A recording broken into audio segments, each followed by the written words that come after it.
ശരി, താങ്കളുടെ നിരീക്ഷണം പറയൂ രാഹുൽ. ഇക്കാര്യത്തിൽ എന്തായാലും ബി.ജെ.പി ശക്തമായിട്ട് തന്നെ ഈ വിഷയം ഉന്നയിക്കുന്നുണ്ട്. ഷോൺ ഇതിന് പിന്നാലെ തന്നെ ഉണ്ട്. അതിലുള്ള പഠനങ്ങൾ പോലും അദ്ദേഹം നടത്തിക്കൊണ്ടിരിക്കുകയാണ്. കോതമംഗലത്തെ വിഷയം അത് ലവ് ജിഹാദ് എന്ന ഗണത്തിൽപ്പെടുത്താമെന്ന് തന്നെയാണ് അദ്ദേഹത്തിന്റെ നിലപാട്. രണ്ട് കാര്യങ്ങൾ. ഇന്ത്യയിൽ ആദ്യമായി നിർബന്ധിത മതപരിവർത്തനം നിരോധിക്കണം എന്നാവശ്യപ്പെട്ടത് ഇന്ത്യയുടെ രാഷ്ട്രപിതാവായ മഹാത്മാഗാന്ധിയാണ്. 1930 മുതൽ ഫോഴ്സ്ഡ് കൺവേർഷൻ നിരോധിക്കണമെന്നും 1935 ഹരിജനിൽ എൻ്റെ അധികാരം ഉണ്ടായിരുന്നെങ്കിൽ ഞാൻ എല്ലാ നിർബന്ധിത മതപരിവർത്തനവും നിരോധിക്കുമെന്ന് മഹാത്മാഗാന്ധി എഴുതുന്നുണ്ട്. BJP-യുടെ തമിഴ്നാട് പ്രസിഡന്റായ നമ്മുടെ അണ്ണാമലൈ അടക്കം ഈ ഗാന്ധിജിയെ കോട്ട് ചെയ്ത് തന്നെ ഇത് യൂസ് ചെയ്തിട്ടുണ്ട്. രണ്ട്, ശ്രീ ഷോണിന്റെ ഇപ്പോഴത്തെ ആ സ്വരം വളരെ സ്വാഗതാർഹമാണ്. കാര്യം ഈ വിഷയം വളരെ സെൻസിറ്റീവായ വിഷയമാണ്. ഷാറൂഖ് ഖാനും ഗൗരിയും കല്യാണം കഴിച്ചു. ഷാറൂഖ് ഖാൻ മുസ്ലിമാണ്, ഗൗരി ഹിന്ദു ബ്രാഹ്മണാണ്. പക്ഷേ അതാരും ലവ് ജിഹാദ് എന്ന് പറയുന്നില്ല. ഇന്ന് വേണമെങ്കിൽ അതിനെ രീതിയിൽ ചിത്രീകരിക്കാം. സഞ്ജയ് ദത്ത് ഹിന്ദുവാണ്, നർഗിസ് മുസ്ലിമാണ്. സഞ്ജയ് ദത്തും നർഗിസും കൂടെ കല്യാണം കഴിച്ചാണ് നമ്മുടെ സുനിൽ ദത്ത് ഒക്കെ ഉണ്ടാകുന്നത്. ഉദാഹരണം പറയേണ്ട ആവശ്യമേ ഇല്ല രാഹുൽ, കാരണം അങ്ങനെ ആരും അതിനെ കാണുന്നില്ല. അങ്ങനെ വ്യക്തമാക്കി കഴിഞ്ഞാണ്, അതിനെ അല്ല പറയുന്നത് വ്യക്തമാക്കി കഴിഞ്ഞാണ്. അതുകൊണ്ട് അത്തരം കമ്പാരിസണിലേക്ക് പോകേണ്ട ആവശ്യമില്ല. അല്ല, അങ്ങനെയല്ല. ഉദാഹരണം പറയേണ്ട കാര്യമുണ്ട്. കാര്യം കപിൽ ദേവിന്റെ ഭാര്യ ക്രിസ്ത്യൻ ആണ്, അന്നൊന്നും ഇല്ലായിരുന്നു. പക്ഷേ അതോടൊപ്പം നമ്മൾ മറന്നുകൂടാത്തത് പണ്ട് മുതലേ നിർബന്ധിത മതപരിവർത്തനങ്ങൾ ഉണ്ടായിരുന്നു. സാക്ഷാൽ മഹാത്മാഗാന്ധിയുടെ മകനായ ഹരിലാലിനെ നിർബന്ധിത മതപരിവർത്തനം നടത്തി ഹരിലാൽ അബ്ദുള്ള ഗാന്ധിയാക്കി മാറ്റിയിട്ടുണ്ട്. ആലോചിക്കുക, വേറെ ആരെയല്ല, ഹിന്ദു മുസ്ലിം ഐക്യത്തിന് വേണ്ടി വെടിയേറ്റ് മരിച്ച മഹാത്മാഗാന്ധി എന്ന നമ്മുടെ രാഷ്ട്രപിതാവിന്റെ സ്വന്തം മകനായ ഹരിലാലിനെ ഹരിലാൽ അബ്ദുള്ള ഗാന്ധിയാക്കി മാറ്റിയ. ഇവിടെ നമ്മൾ ഈ പ്രത്യക്ഷത്തിൽ തന്നെ അടുത്ത കാലത്ത് എത്രയോ ഉദാഹരണങ്ങൾ കണ്ടിട്ടുള്ളതാണ്. സിറിയയിലേക്കും അഫ്ഗാനിസ്ഥാനിലേക്കും ഒക്കെ കൊണ്ടുപോയ ആളുകളെ കുറിച്ചുള്ള, മതം മാറ്റി കൊണ്ടുപോയ ആളെ കുറിച്ചുള്ള. അതുകൊണ്ടാണ് ഇത്തരത്തിലുള്ള ടേം പോലും വരുന്നത് ശ്രീ രാഹുൽ ഈശ്വർ. അതുകൊണ്ടാണ് ആശങ്ക കത്തോലിക്ക സഭ പറയുന്നത്. അല്ല, ലവ് ജിഹാദ് എന്ന വാക്ക് ഉപയോഗിക്കണ്ട. പക്ഷെ ഫോഴ്സ്ഡ് കൺവേർഷൻ ഒരു റിയാലിറ്റിയാണ്. ഇനിയും രണ്ട്, ഒരു ആന്റൈ ഫോഴ്സ്ഡ്. പക്ഷെ തടയാൻ കേരളത്തിൽ നിയമമില്ലല്ലോ രാഹുൽ. കേരളത്തിൽ തടയാൻ നിയമമില്ല. 13 സംസ്ഥാനങ്ങളിലുണ്ട്. നിയമം വേണം. അവിടെയാണ് അതിനെ ലവ് ജിഹാദ് നിയമം എന്ന് വിളിച്ചാൽ ഒരിക്കലും നടക്കില്ല. പക്ഷെ ഒരു ആന്റി ഫോഴ്സ് കൺവേർഷൻ ലോ, അത് ഗാന്ധിജി വിഭാവനം ചെയ്ത രീതിയിലാണെങ്കിൽ ക്രിസ്ത്യൻ സംഘടനകളും കൂടെ എഗ്രി ചെയ്യും. ഇപ്പൊ ഇതേ ആന്റി ഫോഴ്സ് കൺവേർഷൻ ലോയുടെ പേരിലാണ് നോർത്ത് ഇന്ത്യയിൽ പല സ്ഥലങ്ങളിലും ക്രിസ്ത്യാനികൾ പീഡിപ്പിക്കപ്പെടുന്നത്. ജീവപര്യന്തവും 10 വർഷം അടക്കമുള്ള തടവുകൾ ചില സംസ്ഥാനങ്ങൾ ഇൻട്രൊഡ്യൂസ് ചെയ്തിട്ടുണ്ട്. ഇതൊരു Gandhian anti force conversion law അല്ല. നമ്മൾ ഈ വിഷയത്തിൽ സീരിയസ് ആണെങ്കിൽ, ഈ വിഷയത്തിൽ ആദ്യമായി രാജ്യവ്യാപകമായി നിലപാടെടുത്തത് മൗലാന അബുൽ കലാം ആസാദിനെ പോലുള്ള മുസ്ലിം പണ്ഡിതരാണ്. അദ്ദേഹം അന്നത്തെ ബോംബെയിലെ കാർഡിനൽ ഗ്രേഷ്യസിന് എഴുതുന്നുണ്ട്, നമ്മുടെ സഹോദരങ്ങളായ ഹിന്ദുക്കൾ ഒരു ഓർഗനൈസ്ഡ് റിലീജിയൻ അല്ല, അവർക്ക് ഈ കൺവേർഷൻ എന്ന് കേട്ടാൽ ഇൻസെക്യൂരിറ്റി ഉണ്ടാകും. ശരി, അതൊക്കെയാണെങ്കിലും കോതമംഗലത്തെ വിഷയത്തിൽ താങ്കളുടെ നിലപാട് എന്താണ്? കോതമംഗലത്ത് കണ്ടത് അതിങ്ങനെ BJP ഒക്കെ പറയുന്ന പോലെ ലവ് ജിഹാദ് ആ ഗണത്തിൽ പെടുത്തണോ വേണ്ടയോ എന്നുള്ളതാണ്. ഒരു കാരണവശാലും സംശയിക്കേണ്ട, റമീസിനെ അറസ്റ്റ് ചെയ്യണം, റമീസിന്റെ അച്ഛനമ്മമാരെ അറസ്റ്റ് ചെയ്യണം ആത്മഹത്യാ പ്രേരണയ്ക്ക്. രണ്ട്, റമീസ് ഒരു ദീനിയായ മുസ്ലിം പോലും അല്ല. ഉണ്ടെങ്കിൽ അവൻ 7 നാർക്കോട്ടിക് കേസിൽ പെടുവോ? ഉണ്ടെങ്കിൽ അവൻ ഇമ്മോറൽ ട്രാഫിക്കിംഗ് പെടുവോ? റമീസ് ഏതെങ്കിലും രീതിയിൽ വിശ്വാസിയുള്ള മുസ്ലിം ആണെന്ന് എവിടെയെങ്കിലും ഉണ്ടോ? പകരം റമീസ് ഒരു ക്രിമിനൽ മൈൻഡുള്ള, നാർക്കോട്ടിക്സിൽ പെടുന്ന, ഇമ്മോറൽ ട്രാഫിക്കിംഗ് പെടുന്ന ഒരുത്തനാണ്. ഷോൺ, അങ്ങനെയാണെങ്കിൽ അത് എങ്ങനെയാണ് അങ്ങനെ ഒരാളെ ഉപയോഗപ്പെടുത്തിക്കൊണ്ട് ഈ സംഘടനകൾ ഫോഴ്സ്ഡ് കൺവേർഷൻ മുസ്ലിം ആക്കിക്കൊണ്ട് പിന്നെ മറ്റു കാര്യങ്ങൾക്ക് നിയോഗിക്കും എന്നൊക്കെയുള്ള ആ രീതിയിലേക്ക് എങ്ങനെ നറേഷൻ ഉണ്ടാക്കിയെടുക്കാൻ പറ്റും? കാരണം ഈ പറയുന്ന പ്രതിയായ റമീസ്, അയാളാകട്ടെ അങ്ങനെ ഒരു ഈ പറയുന്ന പോലെ ദീനിയായ ഒരു മുസൽമാൻ അല്ല. അത് എടുത്തു പറയേണ്ട ഒരു വിഷയമാണ്. ഇവിടെ നല്ല കുടുംബത്തിൽ പറന്ന് യഥാർത്ഥത്തിൽ ഖുർആൻ അനുസരിച്ച് ജീവിക്കുന്ന ഒരു നല്ല ഇസ്ലാമിന് ഈ രാജ്യവിരുദ്ധ തീവ്രവാദ ശക്തികൾക്ക് അനുകൂലമായി നിൽക്കാൻ കഴിയില്ല. അതുകൊണ്ട് തന്നെ ഈ രാജ്യവിരുദ്ധരായ തീവ്രവാദ ശക്തികൾ ഇതിനു വേണ്ടി നിയോഗിക്കുന്ന ഇത്തരത്തിലുള്ള ക്രിമിനൽസിലെയും ആന്റി സോഷ്യൽ എലമെന്റ്സിലെയാണ്. കാരണം ഇപ്പൊ നമുക്കറിയാം, നമ്മുടെ ഖുർആൻ പ്രകാരം മുഹമ്മദ് നബി കൃത്യമായി പറഞ്ഞിട്ടുണ്ട്, ഞാൻ മക്കയിൽ നിന്നും ഒരു സൈന്യവുമായി നിന്റെ രാജ്യത്തെ ആക്രമിക്കാൻ എത്തിയാൽ നീ നിന്റെ രാജ്യത്തോടൊപ്പം നിന്ന് മക്കയ്ക്കെതിരെ യുദ്ധം ചെയ്യണമെന്ന് പറഞ്ഞ പ്രവാചകനാണ് മുഹമ്മദ് നബി. അപ്പോ അങ്ങനെ ഒരു നബിവചനം അനുസരിക്കുന്ന ആർക്കെങ്കിലും രാജ്യവിരുദ്ധ നിലപാടുകൾ രാജ്യത്തിനുള്ളിൽ നിന്നുകൊണ്ട് രാജ്യവിരുദ്ധ നിലപാടുകൾ സ്വീകരിക്കാൻ കഴിയുമോ? പക്ഷേ ഇവിടെയുള്ള ജമാഅത്തെ ഇസ്ലാമി പോലെ, PDP പോലെ, SDP പോലെയുള്ള രാജ്യവിരുദ്ധ ശക്തികൾ പ്രചരിപ്പിക്കുന്ന ഇന്ത്യ വിരുദ്ധത തന്നെയാണ്. ഈ രാജ്യവിരുദ്ധത പ്രചരിപ്പിക്കുന്ന ഇവർക്ക് എന്ത് ഇസ്ലാം? ഇവർക്ക് യഥാർത്ഥ ഇസ്ലാം അല്ല. ഇവർ ഇസ്ലാം വിരുദ്ധരാണെന്ന് തന്നെ ഞാൻ പറഞ്ഞു. ഞാൻ ഇസ്ലാമിനെ മോശമാക്കാൻ ഇറങ്ങിയതല്ല.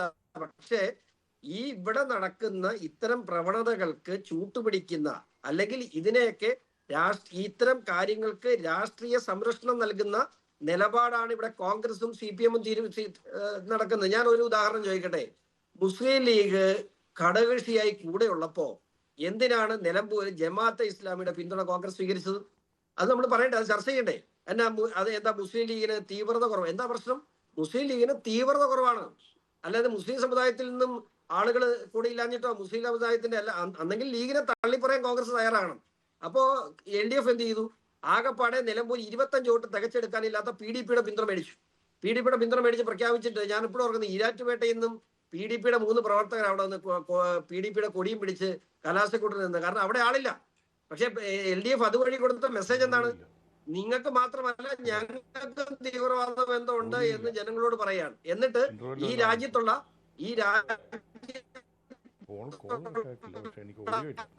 ഇസ്ലാം സഹോദരങ്ങളുടെ മുഴുവൻ മാൻഡേറ്റ്. ശരി, ഹസ്കർ അതിനുള്ള മറുപടി. അല്ല, ഒരു തെരഞ്ഞെടുപ്പ് ഘട്ടത്തിൽ ഉണ്ടാവുന്ന ഇലക്ട്രൽ പോളിറ്റിക്സിനും ഒരുപക്ഷെ ഇത്തരം രാഷ്ട്രീയ വിഷയങ്ങൾ, ഇതൊരു സാമൂഹ്യ വിഷയമാണ്. ഇതൊരു രാഷ്ട്രീയവൽക്കരിക്കപ്പെടുക എന്ന് പറയുന്നത് ഏറ്റവും അപകടകരമായ പ്രവണതയാണ്. ഇതിനെ രാഷ്ട്രീയവൽക്കരിക്കാൻ ആഗ്രഹിക്കുന്നത് സംഘപരിവാറും BJP മാത്രമാണ്. ഇതിനെ രാഷ്ട്രീയവൽക്കരിക്കരുത് എന്നുള്ളതാണ്. ഏതെങ്കിലും തരത്തിൽ പ്രണയമോ അല്ലെങ്കിൽ നിർബന്ധിത മതപരിവർത്തനമോ നടന്നാൽ അതിനെ നിയമപരമായി നേരിടുന്നതിനു പകരം അതൊരു സാമൂഹ്യ വിപത്തായി കണ്ടുകൊണ്ട് നേരിടുന്നതിനു പകരം രാഷ്ട്രീയവൽക്കരിക്കുമ്പോഴാണ് അതിന്റെ അപകടത്തിലേക്കുന്നത്. അതുകൊണ്ടാണ് ഞാൻ സൂചിപ്പിച്ചത്, കടുത്ത ഇസ്ലാമോഫോബിയ പടർത്തുന്നതിനു വേണ്ടി നടത്തുന്ന തീവ്ര ശ്രമത്തിന്റെ ഭാഗമായിട്ടാണ് RSS ഇത് ഉയർത്തിവിടുന്നത്. അത് ചില ക്രിസ്ത്യൻ സംഘടനകളും ഏറ്റുപിടിക്കുന്നു എന്ന ദൗർഭാഗ്യകരമായ കാഴ്ചയാണ് കേരളത്തിലെ സാമൂഹ്യ പശ്ചാത്തലത്തിൽ നമുക്ക് കാണേണ്ടി വരുന്നത്. അതുകൊണ്ടാണ് ഇത് വിമർശന വിധേയമാകേണ്ടത്. ഒരു ഇലക്ട്രൽ പോളിറ്റിക്സിൽ ഒരുപക്ഷെ ജമാഅത്തെ ഇസ്ലാമി ആരെയെങ്കിലും സമീപിക്കുകയോ അതല്ലെങ്കിൽ PDP മറ്റൊരു തരത്തിൽ സമീപിക്കുകയോ ചെയ്യുന്നത് ഇലക്ട്രൽ പോളിറ്റിക്സിന്റെ ഭാഗമാണ്. PDPയുമായോ ഏതെങ്കിലും രാഷ്ട്രീയ തീവ്രവാദ സംഘടനകളുമായോ PDP ഒരു തീവ്രവാദ സംഘടനയല്ല.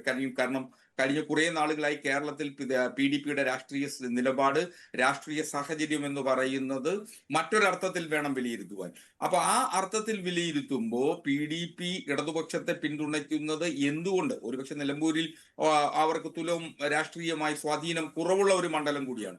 എന്നിട്ട് പോലും അതിന് അവർ നൽകിയ പിന്തുണ സ്വീകരിക്കുക എന്ന് പറയുന്നത് ഇടതുപക്ഷ രാഷ്ട്രീയ മര്യാദയുടെ ഭാഗമായി ചെയ്തിട്ടുള്ളതാണ്. അല്ലാതെ ഇതൊരു തീവ്രവാദ സംഘടനകളെ സഹായിക്കുകയും പ്രോത്സാഹിപ്പിക്കുകയും ചെയ്യുന്നതിനുള്ള പ്രേരണയായി തെറ്റിദ്ധരിപ്പിക്കുക എന്നതും അതുവഴി ഭൂരിപക്ഷ സമുദായത്തിന്റെ ഏകീകരണത്തിനും രാഷ്ട്രീയ മുതലെടുപ്പുകൾക്ക് വേണ്ടിയിട്ടുമാണ് BJP ശ്രമിക്കുന്നത്, സംഘപരിവാർ ശ്രമിക്കുന്നത് എന്നതാണ് നാം ഇപ്പോഴും കണ്ടുവരുന്നത് എന്നതാണ് കേരളത്തെ സംബന്ധിച്ചിടത്തോളം ഏറ്റവും വിരോധാഭാസവും ദൗർഭാഗ്യകരവുമായിട്ടുള്ള കാര്യം.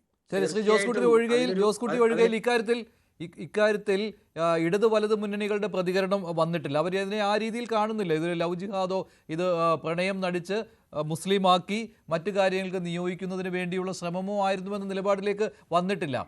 അതിൽ കത്തോലിക്ക സഭയ്ക്ക് ആശങ്കയുണ്ടോ?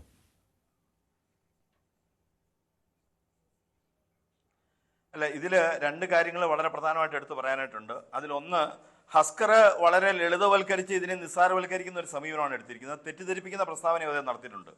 ഇസ്ലാമോഫോബിയ വളർത്താനാണ് ശ്രമിക്കുന്നത്. ഇവിടെ കത്തോലിക്ക കോൺഗ്രസിനോ കത്തോലിക്ക സഭയ്ക്കോ ഇസ്ലാമോഫോബിയ വളർത്തേണ്ട യാതൊരു ആവശ്യവുമില്ല. അത് ഞങ്ങളുടെ ഉദ്ദേശത്തിൽപ്പെടുന്ന കാര്യവുമല്ല.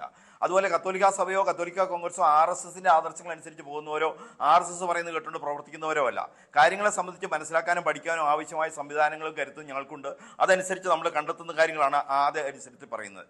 അതുപോലെ മറ്റൊരു കാര്യം, ക്രിസ്ത്യൻ വിവാഹങ്ങൾ നടക്കുമ്പോൾ മറ്റ് മതസ്ഥരുമായിട്ട് വിവാഹം അനുവദിക്കുന്നില്ലെന്ന് ഇതാരാ ഈ പറഞ്ഞത്? എത്രയോ ക്രിസ്ത്യാനികൾ മറ്റു മതത്തിലുള്ളവരെ പള്ളിയിൽ കെട്ടിയിരിക്കുന്നു. അതിനകത്ത് സഭ അംഗീകരിച്ചിട്ടുണ്ട് മറ്റൊരു മതത്തിൽപ്പെട്ട ആളെ ആണെങ്കിൽ കല്യാണം കഴിക്കേണ്ട സാഹചര്യം ഉണ്ടായാൽ കല്യാണം കഴിക്കാനായിട്ട് അനുവദിച്ചിട്ടുണ്ട്. അങ്ങനെ വിവാഹങ്ങൾ അവിടെ നടത്തി കൊടുക്കുന്നുമുണ്ട്. അപ്പൊ അങ്ങനെയൊക്കെ പറയുക. അതുപോലെ തന്നെ ഒരു ദുരന്തമാണെന്ന്. എങ്ങനെയാണ് ദുരന്തമാകുന്നത്? ഒരു പെൺകുട്ടിയെ വീട്ടിലിരുന്ന ഒരു പെൺകുട്ടിയെ നിർബന്ധിച്ച രജിസ്റ്റർ മാരേജ് ചെയ്തു കൊള്ളാമെന്ന് സമ്മതിപ്പിച്ച് അവളുടെ കാമുകന്റെ അല്ലെങ്കിൽ അവളെ വിവാഹം കഴിക്കാനിരിക്കുന്ന ചെറുപ്പക്കാരനെ വീട്ടിൽ കൊണ്ടുപോയിട്ട് അവിടെ വെച്ച് അടച്ചുപൂട്ടിയിടുകയും മർദ്ദിക്കുകയും ചെയ്തിട്ട് എന്നിട്ട് അതിന് യാതൊരു തരത്തിലും രക്ഷയില്ലാതെ അവൾ ആത്മഹത്യ എന്നൊരു ഒരു ദുരന്തമാണോ? അത് കൃത്യമായി ക്രിമിനൽ ആക്ടിവിറ്റിയാണ്, അത് വരുത്തി വെച്ചതാണ്. ഇതിന്റെ ഒക്കെ പിന്നിലുണ്ടായിരുന്ന ഒരു വിവാഹമാണ് എന്നതുകൊണ്ട് തന്നെ മതം മാറിയെങ്കിൽ മാത്രമേ വിവാഹം കഴിക്കാൻ പറ്റൂ എന്ന് പറയുകയോ വിവാഹം കഴിക്കാൻ വേണ്ടി നിർബന്ധിച്ച് മതം മാറ്റുകയോ ചെയ്യുന്നതിനൊക്കെ ലവ് ജിഹാദിന്റെ ഇനത്തിലാണ് നമുക്ക് പെടുത്താനായിട്ട് കഴിയുക. ശരി, ഇപ്പോൾ സോനിയുടെ സഹോദരൻ ബേസിൽ എൽദോസ് ടെലിഫോൺ ലൈനിലുണ്ട്. മുന്നണികൾ